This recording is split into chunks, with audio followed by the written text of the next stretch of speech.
Love both of you. Great show. Yesterday when you shook my son's hand, he smiled all day and well into the morning, so thank you very much for that. One of the great things about science fiction is you can take a very difficult subject matter and deal with it in a way that makes it very easy for people to talk about and experience. Quantum Leap did it in a very direct way with racism, animal cruelty, rape, stuff like that. Star Trek did it in a very sort of veiled other way. Which way do you guys prefer? I mean, I know Mr. Stockwell's also done other kinds of science fiction in which you also deal with... Battlestar Galactica. You deal with subjects that are very hard for people to talk about, and it's one of the beauties of science fiction. And for both shows, or all those shows, you had some great writers on there who could do some wonderful things. Did you have any preference about how you dealt with subjects like that?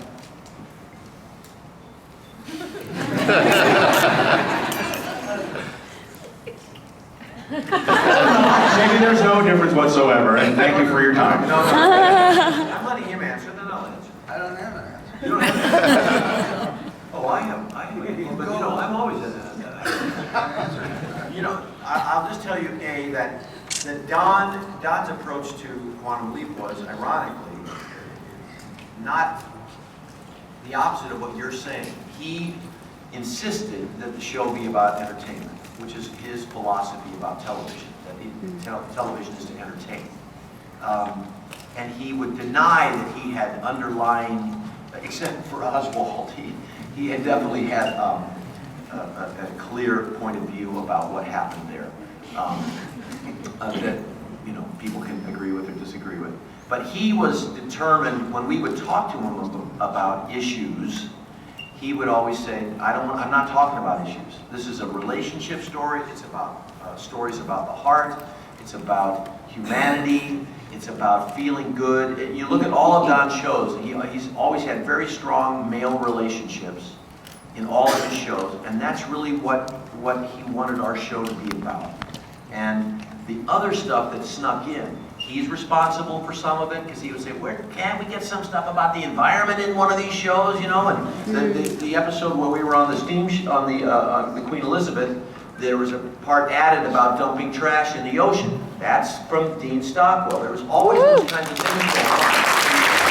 But Don didn't show up in the morning saying, "Let's do a show about the environment." He never approached it that way, and I think at times fought people that wanted to do shows that had messages. I wanted to do the rape show, not after the rape. I wanted to leap in during the rape. But we got the scripts so late in time, we never really had a lot of input into them once they got there, except he would always, sneak stuff in.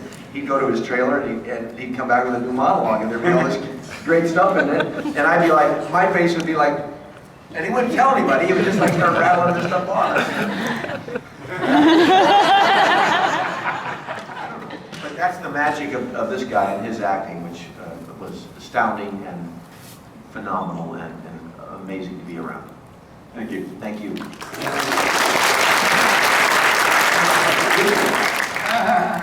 Hi, first of all, Mr. Bakula, my wife and I were really big fans of Men of a Certain Age. Thank you. And we really want to see where we went with Melinda, and we're sorry that TNT went, effed it up. So, my question is, I actually watched the show on marathons on the Sci-Fi Channel, and I have a question about the final episode that I always was curious about. I always assumed from that episode that Sam had no memories of his wife still. It was one of the things that was still string cheese or whatever. And my question is, if he had remembered that he had a wife waiting back at home, do you think his decision in that episode would have been different? No. No, I don't think so. I don't think so. I just don't think that's who he had become. I think he had a strong yearning, an unknown kind of strong yearning that he was missing something. There were things back there that he cared about and loved. But I think he was drawn to this kind of higher kind of calling, and I think that his character, though sad, was okay with that. And I think that we were given to understand that his wife was okay with that too. I'm a lucky guy. Thank you.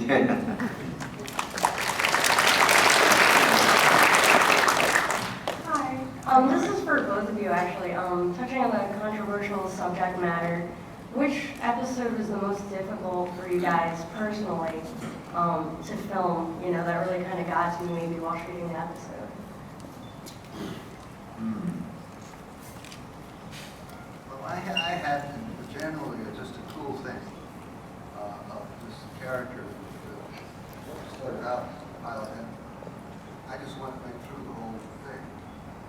One episode didn't mean anything different about this. I was in all around, just on a steady keel. So I enjoyed all of them. It was like one bad one. Yeah. He's the one that knocked it down. I'm sure he's got something over others. Yeah, but I would argue with you, not that I've ever argued with you before. You're going to argue with me? That's crazy! I'm not saying I'm going to win the argument. All right, so let's go. But the joy of his character was that every once in a while, he'd open the door just a little crack and you'd see something about maybe his sister in a Jimmy episode. Or you'd see something about his relationship with something else, or something that happened in his life. Or him in the middle of Vietnam saying, I was, in my head, I was free. Those kinds of things were 10 times more powerful than the stuff that I was going through every week, personally, because he is such a tough guy. And you expect him to not let any of that stuff creep through. So when it did come through, I thought it was powerful. And also, those are instances where he would never let me know what was coming. He would just kind of drop it upon me, and I would be in awe. But I'd say the last episode was one of the most emotional, but I was going through crazy stuff. That episode where I was in the insane asylum was just, they were great. And, you get attached to people, and not just characters, but you get attached to the actors that we worked with, and we would have fondness for actors that came and went, and so there was a lot of emotion on the show. Thank you. Thank you, guys. You got it. I used to watch the show with my mom when I was a little kid, watch with mom and dad. And my favorite part was when you looked in the mirror and the different person would be staring back at you. And I always wondered if you knew what the person looked like beforehand. Like if they ever slid. Before the episode started? Right. No. We were moving so fast. We were lucky to have a mirror at all. We were scrambling all the time. So somebody would show up. My trainer was my mirror image in one episode, so I knew what he looked like. He called me and said, "I'm going to be your mirror image in the FBI episode." I said, "Oh, okay." So I knew what he looked like. But no, other than that, I don't think there was any. Well, Dr. Ruth. No. Yeah. You did not know what Dr. Ruth looked like? No, I did know what Dr. Ruth looked like. Probably all. Yes, but there were a few, but most of the time, no, we didn't know. Thank you. You were awesome yesterday, by the way, in the Five Captains panel. Just wanted to say that.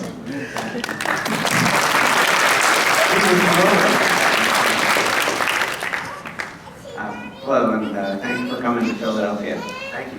I'm a big fan. I have been since I was about 10. Quantum Leap actually used to be my motivation to get all my homework done. Yes. So I can watch Quantum Leap. But my question is for you, Scott. Why is it that you don't seem to age?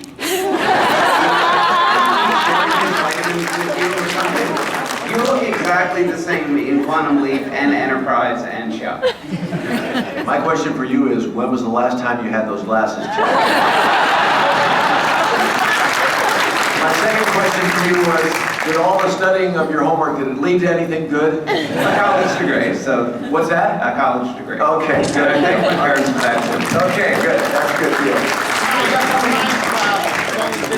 You did. It's amazing that you would get anybody from college. Hi, thank you for being here. I just wanted to first say I love the show, and I love both you guys. I think you're phenomenal actors, and I love everything that I've seen you in, so thank you for that. Thank you. I'm very torn right now because, Mr. Bakula, I would love to ask you if Sam was in, if he leapt into the Star Trek Enterprise development meeting room and Rick Berman was in the waiting room, what would you change about the show? I also really want to ask Dean, if Dunwich Horror was made into a Broadway musical, who would play Wilbur? You're first. No, I think I would try and get over to the powers that were at Paramount to try and get them to let us keep making Enterprise. I think because I felt like where we were going with the show in the last 2 years was really had a lot of was fascinating and interesting and what I wanted the show to be. So that's why I would have immediately run from the mirror, not from Rick, but run from the mirror and said, how can we keep this thing going for a little bit longer? So that's what I would have done. Again, those guys, they did what they did the best that they could do. They weren't used to getting canceled either, to be quite honest. They'd had a freewheeling hand for three huge franchises that were all on syndication, which is the only reason we didn't go 7 years, is because we were on network television, which was the first time that had happened. And network television, especially the network we were on, was evolving. The network that doesn't even exist anymore. So, there were so many things going on that were above and beyond Rick and Brand's power to control. So, I don't blame, I'm happy, really, I'm grateful that we had 4 years. We made 98 hours of Star Trek Enterprise, which by most standards would be considered a success. Unfortunately, we're measured against the other 3 series, and people look at it like some sort of failure on our part. And I've never looked at it that way, and I would have liked to have done more. It's hard to measure what because they were all successful. We've had time for the last question. Wait, Dean gets to answer. After Dean's The question. musical question. Yeah, well, I would have had to organize a vast audition to find somebody to do that E6.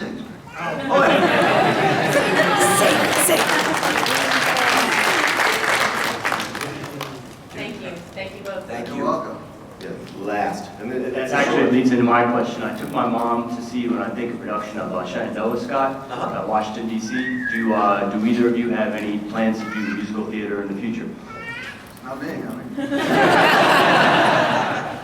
I don't at the present time. I'm always looking to do stuff, musicals for sure, and anything in the theater when I can do it. So I hope to find something soon, but I don't have any immediate plans. No.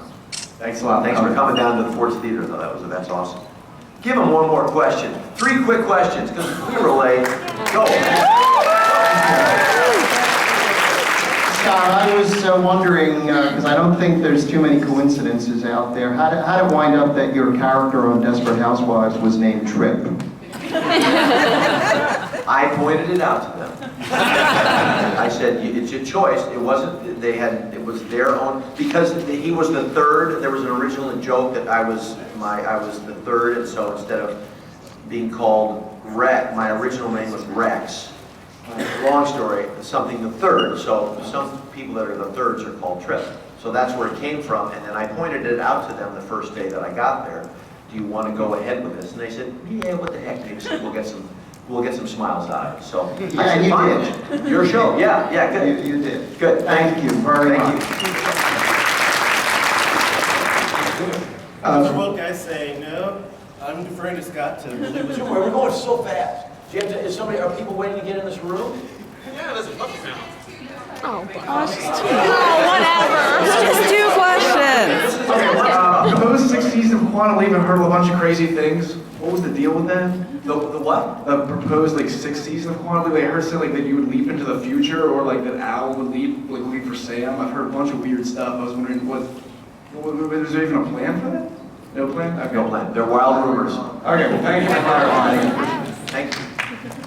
Okay, so my question is, especially during the last season, you started to get, some of the personality traits of the people who you would leap into. How did you balance the character that You you don't tell anybody that I did that. How did you balance the character traits of the people who you loved into with, you know, your own character? Like, how did you try to combine both of them? I don't know, I just kind of made a few little choices to kind of build that. It was all done, I did it myself, I didn't ask anybody to tell anybody I was doing that. It was just kind of my own, I was having some fun with that notion. So I just kind of went for it. Thank you. I love the show. Thanks so much.